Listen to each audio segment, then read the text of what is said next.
या मालिकेच्या आजच्या भागात आपण पाहणार आहोत पारूची आजी आदित्य आणि प्रीतमला कामच सांगत असते. ती आदित्यला म्हणते की तू शेतामधल्या विहिरीवर जा आणि तेथून पाणी घेऊन ये आणि प्रीतमला सांगते की तू गोठ्यात जा आणि गाईचं दूध काढ. आणि आजीने सांगितलेली ही कामं ऐकून ते दोघेही घाबरतात, पण मग दुसरा कोणताही मार्ग नसल्यामुळे आपापल्या कामासाठी जातात. आदित्य एकटाच त्या शेतातल्या विहिरीवर जातो आणि इतकी मोठी विहीर बघून त्याला तर भीतीच वाटते. मात्र मग आजीने सांगितल्याप्रमाणे तो बादली त्या पाण्यामध्ये टाकतो आणि पाणी काढायचा प्रयत्न करतो. मात्र त्या बादलीमध्ये पाणी काही येत नाही, त्यामुळे आदित्य तर दमून जातो. पण तितक्यात पारू त्या ठिकाणी येते आणि ती मोठ्याने आवाज करत आदित्यला घाबरवते. आदित्य खाली पडतो आणि म्हणू लागतो की अगं काय हे पारू, मी विहिरीत पडलो असतो ना, आणि बघ बरं मी किती वेळ झाला आहे पाणी काढायचा प्रयत्न करतोय, पण बादलीमध्ये पाणी काही येत नाही. आणि ते ऐकून पारू हसतच म्हणते की थांबा आदित्य सर, मला काय हा तुमचा स्विमिंग पूल वाटला का? आता मी सांगते हे काम कसं करायचं ते. आणि मग त्यानंतर ती विहिरीमधून बादली पुन्हा वरती काढते आणि मग आदित्यला ती बादली हातामध्ये कशी पकडायची, पुन्हा विहिरीमध्ये कशी सोडायची हे शिकवते. आणि मग ती त्या विहिरीमधून पाणी काढू लागते. आदित्य देखील तिला मदत करत असतो आणि त्यामुळे पारू तर खूपच खुश होते आणि तिच्या चेहऱ्यावरचं हसू पाहून आदित्यलाही खूप आनंद होतो. तो एकटक फक्त तिच्याकडेच पाहत असतो आणि मग पारूसुद्धा आदित्यकडेच बघण्यात हरवून जाते. पण तितक्यात गणी त्या ठिकाणी येतो आणि त्यांना आवाज देत म्हणतो की तिकडे बघा प्रीतम सरांचं काय सुरू आहे ते. त्यामुळे पारू आदित्यला म्हणते की तुम्ही इथेच थांबा, मी घरी जाऊन बघते प्रीतम सरांनी काय केलंय ते. आणि मग ती धावतच घरी येते. तर प्रीतम गाईवर बसलेला असतो आणि त्या गाईला म्हणत असतो की राणी, आता आपली चांगली बॉन्डिंग झाली आहे ना, आता प्लीज मला दूध काढू दे. मात्र ते बघून पारू घाबरून म्हणते की प्रीतम सर, हे काय चाललंय तुमचं? तुम्ही आधी त्या गाईवरून खाली उतरा, ही गाई आजीची आवडती आहे. पण प्रीतम म्हणत असतो की पारू उगाच काहीतरी बोलू नको, तुला माहिती आहे का असं मी गाईवर बसलोय ना म्हणून आमच्या दोघांमधलं बॉन्डिंग वाढलंय. आणि ते ऐकून पारू डोक्यालाच हात लावते. आणि तितक्यात आजी त्या ठिकाणी येतात. प्रीतमला असं त्यांच्या आवडत्या गाईवर बसलेलं पाहून त्या खूप चिडतात आणि त्याच्यावर सरळ काठीच उगारतात. तर प्रीतम धावतच बाहेर पळून येतो. तर आजीसुद्धा काठी घेऊन त्याच्या पाठीमागे धावत असतात आणि मग शेवटी पारू त्या दोघांच्या मध्ये पडते. तर आजी म्हणत असतात की पारू, ही दोन्हीही पोरं ना खूप आगाऊ आहेत, तू आत्ताच्या आत्ता यांना इथून हकलून दे, माझा काही यांच्यावर विश्वास नाही. आणि आजींचं असं बोलणं ऐकून प्रीतम आणि पारू घाबरतात. आजी काही पारूचं ऐकायला तयार नसतात आणि मग त्यामुळे शेवटी प्रीतम म्हणतो की आजी माफ करा, याच्यापुढे मी काही करणार नाही, मी जे काम सांगाल ते मी निमूटपणे करेल. आणि ते ऐकून मग शेवटी पारू म्हणते की आजी, तुला माहिती आहे का हे दोघे जण कोण आहेत ते? तर आजी विचारतात कोण आहेत ग ही पोरं? आणि मग पारू त्यांना सांगते की हे आमचे मालक आहेत, ज्या देवी आईंची मुलं आहेत ही. आणि ते ऐकून आजींना तर मोठा धक्काच बसतो. आणि मग त्यांनी आत्तापर्यंत आदित्य आणि प्रीतमला जी कामं सांगितलेली असतात ती आठवतात आणि आपण पारूच्या मालकांना अशी कामं सांगितली याबद्दल त्यांना वाईटही वाटतं. आणि मग त्या हात जोडून प्रीतमची माफी मागतात. तर प्रीतम म्हणत असतो की अगं आजी, तू माझी माफी का मागते? उलट तुझ्यामध्ये मला माझ्या आजीची माया मिळाली आणि आता तू जी कामं सांगशील ना ती मी आनंदाने करेल. आणि ते ऐकून आजीसुद्धा खुश होतात आणि मग त्या पारूला म्हणतात की पारू, अगं तुला तर माहिती होतं ना की हे तुझे मालक आहेत, मग तू मला आधी सांगितलं का नाही? मी किती कामं सांगितली त्यांना. तर पारू म्हणत असते की आजी, आता आपण प्रीतम सरांना एकही काम सांगायचं नाही, आदित्य सरांना मात्र सगळी कामं सांगायची, आता करू दे त्यांना कामं. आणि मग ती हसू लागते. त्यानंतर मग आदित्य शेतावरून जेव्हा घरी येतो तेव्हा पारू त्याला घराचं छप्पर साफ करायला सांगते. आदित्य वरती पत्र्यावर चढून बसतो आणि ते छप्पर साफ करू लागतो. आणि हे सगळं बघून गणी आणि आजी हसत असतात. तर पारू आदित्यला वेळोवेळी सूचना देत असते आणि तिच्या सूचना ऐकून आदित्य तर खूपच वैतागतो.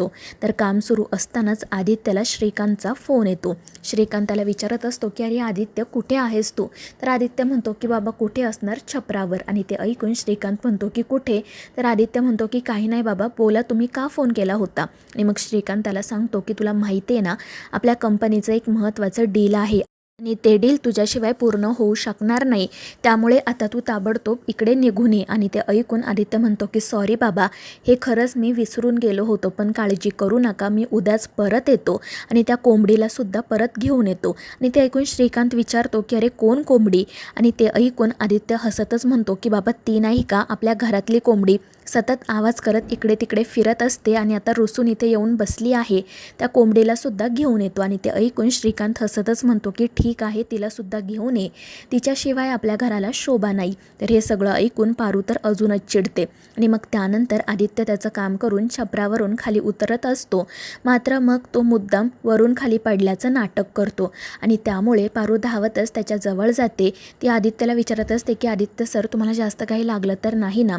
तर आदित्य तिच्याकडेच पाहत राहतो आणि मग त्यानंतर आजी पारूवर खूप ओरडतात आणि तिला म्हणू लागतात की पारू, तुला काही कळतं की नाही गं? ते तुझे मालक आहेत ना, आणि समजा उद्या तुझ्या देवी आईंना कळलं की तू त्यांच्या मुलांना अशी अशी कामं सांगितली तर त्यांना किती वाईट वाटेल. खरंच तुला अक्कल नाही आहे. थांब, मी पटकन जाते आणि हळद घेऊन येते, त्या पोराला कुठे लागलं आहे बघ. आणि मग त्या घरात जातात. तर पारू आदित्यला म्हणत असते की आदित्य सर, तुम्ही प्लीज आता इथून परत जा, तुम्हाला ही सगळी कामं नाही झेपणार. पण आदित्य म्हणतो की पारू, असं काही नाही आहे, हा आदित्य किर्लोस्कर कोणतंच काम अपूर्ण सोडत नाही. आणि एक गोष्ट लक्षात ठेव, तुला घेतल्याशिवाय मी कुठेही जाणार नाही आहे. आणि त्यावेळी प्रीतम हसतच म्हणतो की हो, दिलवाले दुल्हनिया ले जाएंगे. आणि ते ऐकून आदित्य आणि पारू त्याच्याकडे पाहू लागतात. तर प्रीतम पटकन गनीला घेऊन तेथून निघून जातो. तर पारू आदित्यला म्हणत असते की तुम्ही कितीही प्रयत्न केले ना तरी मी काही परत येणार नाही. आणि ती तेथून निघून जाते. दुसरीकडे दामिनी अहिल्याकडे जाते. ती अहिल्याला विचारत असते की वहिनी, आदित्य अजून आला नाही आहे का? तर अहिल्या म्हणते की त्याला जेव्हा यायचं असेल तेव्हा तो येईल, तुला का गं काळजी वाटते? तर दामिनी म्हणते की नाही वहिनी, मी सहजच विचारलं. आणि मग त्यानंतर ती तिच्या भावाचा म्हणजे त्या दीपकचा अहिल्याच्या पुढे विषय काढते. म्हणू लागते की वहिनी, मला दीपक दादाचा फोन आला होता. पण त्याचं नाव ऐकताच अहिल्या खूप चिडते आणि रागात तिच्याकडे पाहू लागते. तर दामिनी खाली मान घालूनच तिला सांगत असते की खरं तर खूप दिवसांपासून मला दीपक दादाला आणि त्याच्या मुलाला भेटायचं होतं. मला त्यांची खूप आठवण येत होती आणि मग मी त्यांना सांगितलं की तुम्ही मला इथे भेटण्यासाठी या. आणि ते ऐकून अहिल्या चिडून म्हणते की दामिनी, तुझी हिंमत कशी झाली त्या माणसाला इथे बोलवायची? त्याने पाठीमागच्या वेळी काय केलं होतं माहिती आहे ना तुला? काही झालं तरी तो या घरात येता कामा नये. आणि ते ऐकून दामिनी रडायचं नाटक करू लागते. ती म्हणत असते की वहिनी, माझ्या हक्काच्या घरी माझी माहेरची माणसं येऊ शकत नाही का? आणि आता जे झालं ते विसरून जा ना, त्याला किती वर्ष झाली. आता दीपक दादामध्ये खरंच खूप सुधारणा झाली आहे. तुम्ही प्लीज त्याला माफ करा आणि समजून घ्या, तो माझा एकुलता एक सख्खा भाऊ आहे. आणि ते ऐकून मग अहिल्या नाईलाजाने म्हणते की ठीक आहे, तो इथे येऊ शकतो, पण एक गोष्ट लक्षात ठेव, त्याचा आणि माझा काही संबंध नाही आहे. चुकूनही तो माझ्या समोर येता कामा नये. आणि ते ऐकून दामिनी हो म्हणते आणि हसतच तेथून निघून जाते. दुसरीकडे प्रीतम आणि गनी पारूला समजावत असतात. प्रीतम म्हणत असतो की अगं, दादाला खरंच पश्चाताप झाला आहे आणि म्हणूनच तो तुला परत घेऊन जाण्यासाठी आलाय. पण पारू म्हणत असते की मला तर असं त्यांच्याकडे पाहून वाटत नाही की त्यांना त्यांच्या चुकीचा पश्चाताप झालाय किंवा त्यांनी असं काही केलेलं सुद्धा नाही आहे की ज्यामुळे मला त्यांना खरंच पश्चाताप झालाय असं वाटेल. आणि तिचं असं बोलणं ऐकून आदित्य त्या ठिकाणी येत म्हणतो की मग पारू, आता तूच सांग की मी काय करू?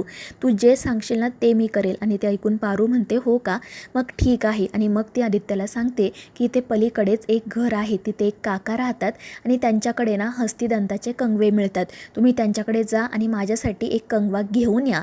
आणि फक्त ना एक गोष्ट लक्षात ठेवा, त्यांना ऐकू येत नाही, त्यामुळे थोडं मोठ्याने बोला. आणि ते ऐकून आदित्य म्हणतो की ठीक आहे, मी लगेच जातो. आणि मग तो तिथेच शेजारी असणाऱ्या घरामध्ये जातो आणि त्या काकांना म्हणू लागतो की काका, तुमच्याकडे कंगवा आहे ना, प्लीज मला द्या, त्या पारूला लागतोय. तर काका विचारतात कंगवा? आणि त्यावर आदित्य म्हणतो की हो, कंगवा. आणि तो ॲक्शनसुद्धा करून दाखवतो. आणि ते ऐकून ते काका रागातच त्यांच्या डोक्यावरची टोपी काढतात. त्यांच्याच डोक्यावर केस नसतात आणि ते पाहून आदित्य तर घाबरतो. तर ते काका म्हणतात की तू माझी मस्करी करायला इथे आलायस का रे? आता मी तुला सोडणार नाही.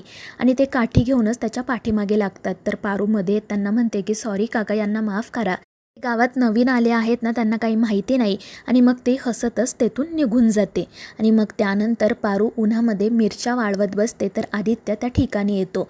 तर पारू लाजून तेथून निघून जाते. तर आदित्य त्या सगळ्या मिरच्या त्याच्याच अंगावर उधळून घेतो. मात्र त्यामुळे त्याला खूप शिंका येऊ लागतात आणि ते पाहून पारू हसू लागते. त्यानंतर पारू जंगलामध्ये जाऊन लाकडं तोडत असते. तितक्यात आदित्य त्या ठिकाणी येतो. तो देखील पारूला मदत करू लागतो. आणि मग जेव्हा पारू विहिरीवरून पाणी घेऊन घरी येत असते तेव्हा देखील आदित्य लगेच तिच्या मदतीसाठी जातो. तर पारू पाण्याचे हंडे त्याच्याच डोक्यावर ठेवते आणि हसतच पुढे निघून जाते. आदित्य मात्र ते सगळं पाणी त्याच्याच अंगावर सांडवून घेतो. त्यानंतर मग जेव्हा तो शहरात जाण्यासाठी त्याची गाडी साफ करत असतो तर पारू मुद्दाम त्याची गाडी पुन्हा खराब करते. मात्र आदित्य तिला काहीच बोलत नाही. आणि मग त्यानंतर ते दोघेजण असाच आनंदाने एकमेकांसोबत वेळ घालवू लागतात. पारूचा राग जाण्यासाठी आदित्य तर शेतामध्ये जाऊन बुजगावणं म्हणून उभा राहतो आणि मग जेव्हा पारू त्या ठिकाणी येते तेव्हा तो तिला जवळ घेतो. त्यामुळे पारू प्रेमानेच त्याच्याकडे पाहू लागते. तर मित्रांनो, या मालिकेच्या पुढील भागांच्या अपडेट्ससाठी आपल्या चॅनेलला सबस्क्राईब करा.